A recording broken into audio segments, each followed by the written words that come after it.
Bienvenidos a la segunda parte de la tutoría número 2 de Matemática para 10º grado. En esta clase resolveremos algunos ejercicios con funciones. Les saluda Carlos Aguirre. El primero de los ejercicios menciona lo siguiente: determinar las variables independientes y dependientes de los siguientes enunciados. Tenemos aquí tres enunciados, los cuales mencionan cada uno distintos ejemplos. La distancia recorrida por un auto y el tiempo empleado. En este caso tenemos la variable independiente, que es el tiempo, y de acuerdo al tiempo que empleemos vamos a tener determinada distancia, vamos a recorrer determinada cantidad de kilómetros, metros o la unidad que sea. La distancia entonces corresponde a la variable dependiente. En el segundo ejemplo dice las horas trabajadas por un mecánico y el costo de la mano de obra. También similar al ejemplo del consumo de teléfono, en este caso la variable que no depende de ninguna de la otra, son las horas trabajadas. Mientras que la variable que depende es el costo o el precio de la mano de obra. En el tercer caso dice el valor de una factura de luz y el número de kilovatios consumidos. Aquí también tenemos dos variables. La independiente viene a ser el número de horas, porque de acuerdo al número de horas o el número de kilovatios consumidos, nosotros vamos a tener un valor, un costo de la factura. En este segundo ejemplo menciona, representa cada tabla de valores como un diagrama sagital y luego determina si son o no funciones. Tenemos aquí el primer ejemplo, su tabla de valores correspondiente, para lo cual nosotros dibujamos el diagrama sagital. En este caso, los valores del conjunto de partida o el dominio son los valores de la variable x, es decir, 1, 2, 3 y 4, que son los que colocamos aquí, mientras que en el conjunto de llegada o recorrido o variable y colocamos todos los valores que tenemos debajo, 3, 6, 9 y 12. Recordemos las dos características básicas para determinar si es o no una función. La primera decía que todos los elementos del conjunto de partida, es decir, los de x, deben estar relacionados con el conjunto de llegada. Como vemos aquí, todos están relacionados. Primera característica cumplida.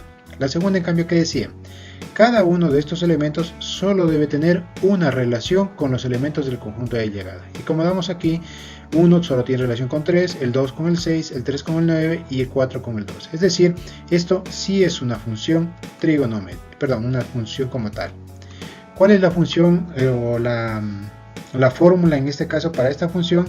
Es f de x es igual al triple de ese número. Si nos damos cuenta, cada valor está multiplicado por 3. 1 por 3, 3, 2 por 3, 6, 3 por 3, 9 y 4 por 3, 12. Entonces la primera sí es una función.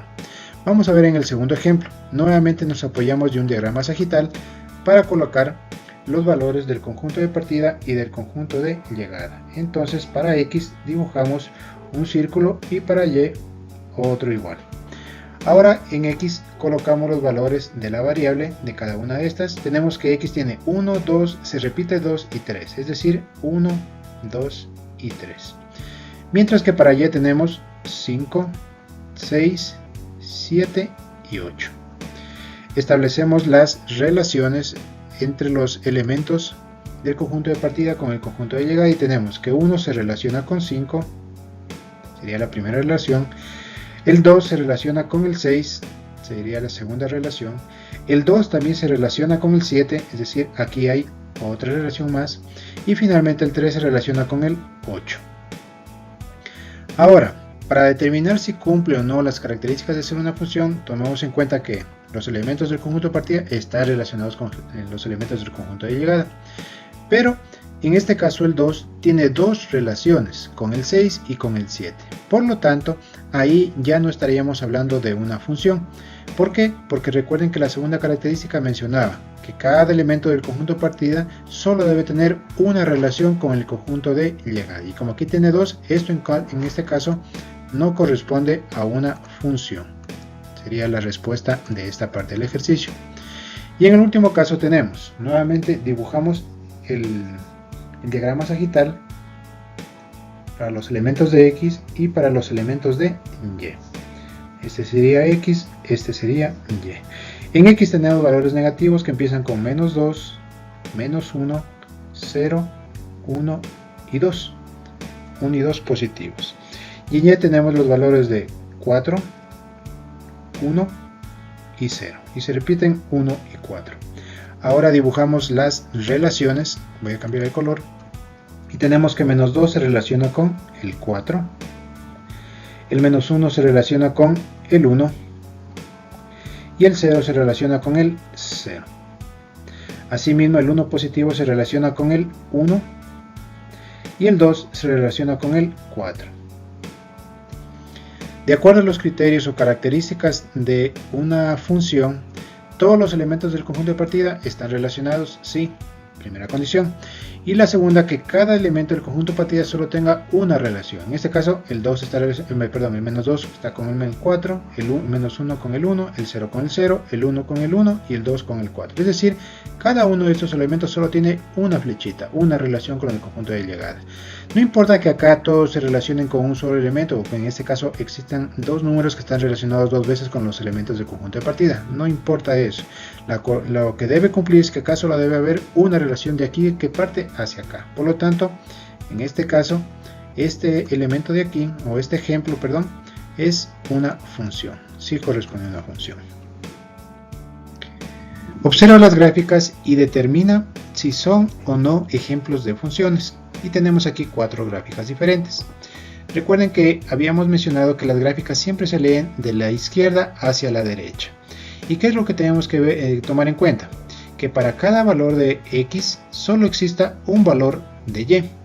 Si nos fijamos en este ejemplo, digamos que yo estoy ubicado en este puntito de aquí, que sería el valor de x menos 1. ¿Qué sucede en este caso? Que menos 1 tiene dos valores en y, un valor hacia acá arriba y un valor hacia acá abajo. Entonces, por lo tanto, este ejemplo, esta gráfica no es una función. Sería nuestra respuesta para la primera gráfica. Dicho de otro modo, habíamos mencionado que si yo cojo una línea vertical, es decir, paralela al eje de las y, y si la muevo a lo largo de la gráfica, esa línea vertical solo debe topar una sola vez a la gráfica que tengo como tal. Si yo cojo y la desplazo, la dibujo hacia acá a la izquierda, por aquí, voy a darme cuenta que mi gráfica está topando dos veces al eje de las x en esta posición, acá arriba y acá abajo. Por lo tanto, no es una función. Este caso es similar al que tenemos acá.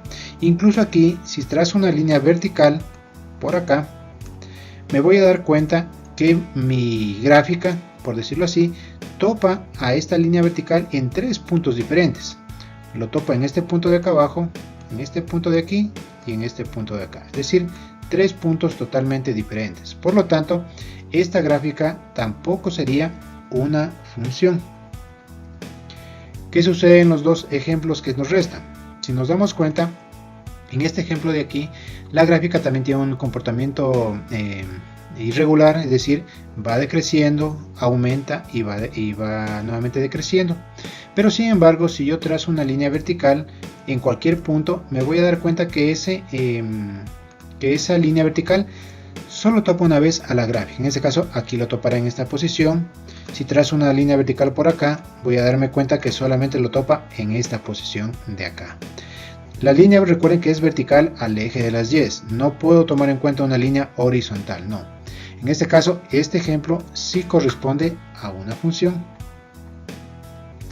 Y finalmente el último caso, que es parecido al ejemplo anterior, tampoco si yo trazo una línea vertical me voy a dar cuenta que esa línea únicamente me topa una sola vez a la gráfica o a la línea de la gráfica conforme trazo esta línea paralela al eje de las y. Por lo tanto, esta también corresponde a una función.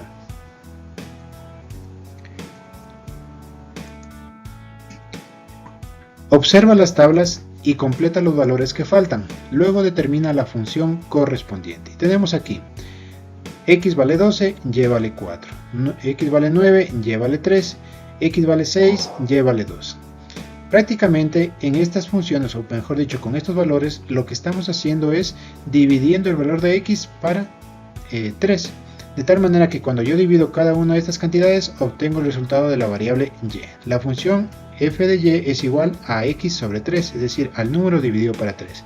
Vamos a completar entonces los casilleros que nos faltan, y tenemos aquí que cuando x vale 3, 3 dividido para 3, esto es 1, 0 dividido para 3, esto es 0, y menos 3 dividido para 3, menos 1.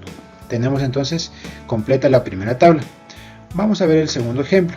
Tenemos aquí menos 2, 0, menos 1, 1, 0, 2, con 1, con 2 y con 3 nos falta obtener el valor de la variable y.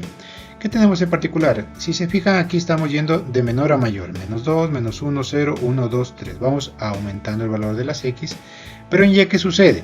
Conforme yo tengo el valor correspondiente, obtengo también un decrecimiento, es decir, un aumento, voy aumentando la cantidad. Entonces, menos 2, para obtener 0 yo lo puedo hacer mediante algunas operaciones, pero aquí básicamente lo que estoy haciendo es sumando al valor de x el valor de 2. Menos 2 más 2, voy a ponerlo aquí en la parte superior para tener en cuenta. Estoy sumando el valor de 2. Menos 2 más 2, 0. Más 2, sumado con menos 1, recuerden que son signos diferentes, se van a restar, por lo tanto la respuesta es 1. Más 2 sumado con el 0 sería 2. Más 2 sumado con el 1 sería en este caso 3. Más 2 sumado con el 2 sería 4. Y más 2 sumado con el 3 sería 5. Entonces, nuestra función f de x es igual al valor de la variable independiente, le estoy sumando el valor de 2. Y finalmente tenemos aquí nuevamente valores decrecientes para la variable x, 5, 4, 3, 2, 1, y por lógica el valor siguiente sería el valor de 0, que es el que lo vamos a complementar. Y ahora tenemos que obtener el valor de la variable y. Y vemos que aquí de 5 pasa a 11, de 4 pasa a 9, de 3 pasa a 7. Así como en x va menorando la cantidad, en y también va menorando. Lo importante aquí es determinar cuántas unidades estoy menorando. De x a y tomo en cuenta que tengo un valor superior. ¿Cómo podríamos obtener este valor? Hay diferentes formas. Tengo que tratar de idearme la manera, intuir en algunos casos o hacer cálculo mental para establecer cuál será la relación que tengo entre estos dos valores. Y si se fijan aquí, el número 5, para obtener 11 yo lo puedo hacer con varias operaciones, pero lo puedo obtener, por ejemplo, multiplicando el 5, o mejor dicho el valor que tengo ahí, lo voy a multiplicar a x por 2. ¿Para qué? X por 2. Vamos a hacer la prueba con los dos primeros valores. Si yo multiplico el valor de x por 2, tendríamos 5 por 2 sería 10, me faltaría una unidad, es decir, tendría que sumarle un numerito más, multiplicarle 2 y sumarle 1. Voy a ver si esa regla se cumple con el siguiente número, con el 4. 4 por 2 sería 8, sumado con 1 tengo el valor de 9, cumple con la condición. Por lo tanto, para el siguiente valor sería 3, que es x, lo voy a multiplicar por 2 y lo voy a sumar con 1. Esta es mi relación, mi función. Entonces, 3 por 2, 6 más 1, 7. Se cumple. ¿Qué pasa con el 2? Nuevamente aplico el mismo criterio. Al 2 lo voy a multiplicar por 2 y le voy a sumar 1. 2 por 2 sería 4 y más 1, 5. Siguiente valor. Nuevamente al 1 lo voy a multiplicar por 2 y le voy a sumar 1. 1 por 2, 2 más 1, 3. Y finalmente 0 lo voy a multiplicar por 2 y le voy a sumar 1. 0 por 2, 0 más 1, 1. Ahora, para establecer, si hice relativamente bien los cálculos, si se fijan, el valor de y se va menorando de 2 en 2 unidades. 11 menos 2, 9. 9 menos 2, 7. 7 menos 2, 5. 5 menos 2, 3. Y 3 menos 2 sería 1. Por lo tanto, he cumplido con el formato de el cálculo de la función, que en este caso sería la f de x es igual al valor de la incógnita multiplicado por 2, es decir, 2 veces x más el valor de 1. Representar la función del valor absoluto de un número. Miren que en este caso lo que tenemos es un enunciado, el cual lo tenemos que traducir como una fórmula. ¿Qué era el valor absoluto de un número? ¿Cómo se representaba el valor absoluto de un número? Recordemos que el valor absoluto significa la distancia que hay de ese número al 0 y se representa con dos barritas verticales encerrando al número. Y siempre el valor absoluto va a ser un número positivo, porque las distancias que se calculan son siempre positivas. Si el número es negativo y calculo el valor absoluto, también la respuesta va a ser el mismo número, pero con signo positivo. Por lo tanto, ¿Cuál será la fórmula de este enunciado? F de x será igual al valor absoluto de x. Entonces voy a generar mi tabla de valores. Voy a asignar valores a x y voy a asignar valores, o mejor dicho, a obtener valores para y. En este caso lo voy a hacer de manera vertical para tener espacio hacia abajo. Voy a tomar en cuenta valores al azar. Por ejemplo, ¿qué sucede cuando x vale menos 4? Calculamos el valor absoluto de menos 4. Recordemos que el valor absoluto significa la distancia que hay de este punto al 0. En este caso la distancia es 4 positivo. ¿Qué pasa si trabajo con un número más pequeño? Menos 2. El valor absoluto de menos 2 es igual a 2. Recordemos que siempre el valor absoluto es positivo. ¿Qué pasa si es un valor más pequeño? O mejor dicho, más grande. En este caso, menos 1. El valor absoluto de menos 1 es 1. Siempre van a ser valores positivos. El valor absoluto de 0 obviamente es 0. Y así puedo generar cualquier cantidad que yo coloque, sea positiva o negativa, sea racional, sea irracional, sea una fracción, sea un número decimal, va a ser la misma cantidad pero con signo positivo. Si coloco el 1 positivo, la respuesta será positiva. Si coloco el 2 positivo, la respuesta será 2 positivo. Si coloco el 4 positivo, la respuesta será el 4 positivo también. Muy bien. Mi tabla de valores entonces ya está generada y por lo tanto puedo extraer los pares ordenados. ¿Cuáles serán los pares ordenados? Voy a hacer solamente la representación de los primeros ejemplos. En este caso, el par ordenado de la primera pareja sería menos 4, 4. Y para la segunda pareja, menos 2, 2. Recuerden que los pares ordenados se representan entre paréntesis. ¿Cómo hago para representar entonces esto ahora sí en el plano cartesiano? Simple y llanamente nos ubicamos, partiendo siempre, para el primer par ordenado, partiendo siempre desde el eje 0, desde el eje o centro de coordenadas, desde el punto 0, 0. Como dice menos 4, recuerden que en menos 4 el primer valor corresponde a la variable x, ¿sí? Y el segundo valor corresponde a la variable y. Por lo tanto, en x, partiendo de 0, me voy a mover menos 4 unidades, es decir, hacia la izquierda, menos 1, menos 2, menos 3, menos 4. Y ahora en y voy a subir en cambio 4 posiciones hacia arriba, porque es 4 positivo. El numerito que tenemos aquí dice más 4, por lo tanto, de aquí me muevo hacia arriba 4 posiciones, 1, 2, 3, 4. Y en este punto estaría ubicado el primer par ordenado, el punto menos 4, 4. Marco con un puntito, hago una marca en el plano cartesiano y voy al siguiente par ordenado, menos 2, 2, es decir, menos 2 en x, 2 en y, que el punto estará en esta posición de aquí. Lo marco así mismo, dejo una marquita y sigo haciendo la representación de cada uno de los pares ordenados. Menos 1 con 1, que sería aquí, menos 1 en x, 1 con y, el punto 0, 0 que viene a ser el origen de coordenadas, el punto central, el punto 1, 1 ahora es positivo x, 1 a la derecha y 1 hacia arriba porque es positivo y, el punto 2, 2 que sería 2 a la derecha y 2 hacia arriba que sería y el punto 4, 4 que sería 4 a la derecha porque es positivo y 4 hacia arriba para y. De esta manera, si yo consigo o ingreso otros valores, nuevamente los podré presentar en el plano cartesiano. No se recomienda hacerlo con muchos puntos porque obviamente ya podemos utilizar los que habíamos calculado para generar la gráfica. ¿Cuál es la gráfica? Unir estos puntos con una recta, ¿sí? Y ver su comportamiento. Si se dan cuenta, esta recta viene desde el infinito, desde la izquierda. Yo le puedo asignar cualquier valor al eje de las x, que siempre voy a tener un valor hacia arriba, ¿sí? del valor en y. Por lo tanto, si se dan cuenta, el dominio de esta función son todos los números del eje de las x, porque cualquier cantidad que yo coloque aquí, 6, menos 15, 30, la cantidad de mayor que sea un más 50, siempre voy a tener un valor absoluto positivo, es decir, hacia arriba en el eje de las y, una imagen o recorrido o rango hacia arriba. Entonces, siempre que hacemos la lectura de una gráfica, empezamos desde la izquierda hacia la derecha. Como ven aquí, conforme me voy moviendo hacia la derecha, ¿qué sucede? La gráfica va decreciendo, ¿sí? La monotonía es decreciente, va bajando, hasta que llega a su punto más bajo, que es el origen de coordenadas 0, 0. Y de aquí, en cambio, es una gráfica creciente, porque va subiendo, conforme me muevo más hacia la derecha, va subiendo la cantidad también de y.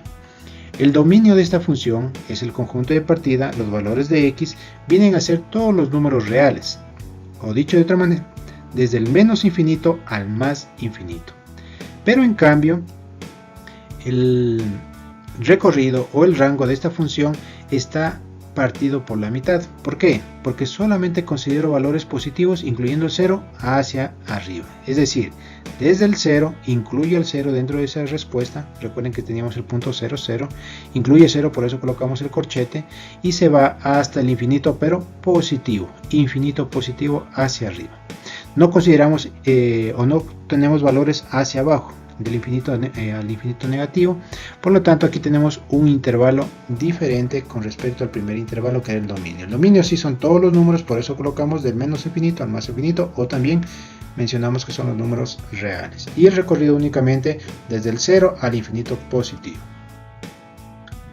Vamos a aprovechar la gráfica anterior que correspondía al valor absoluto de un número para establecer la monotonía de esta función.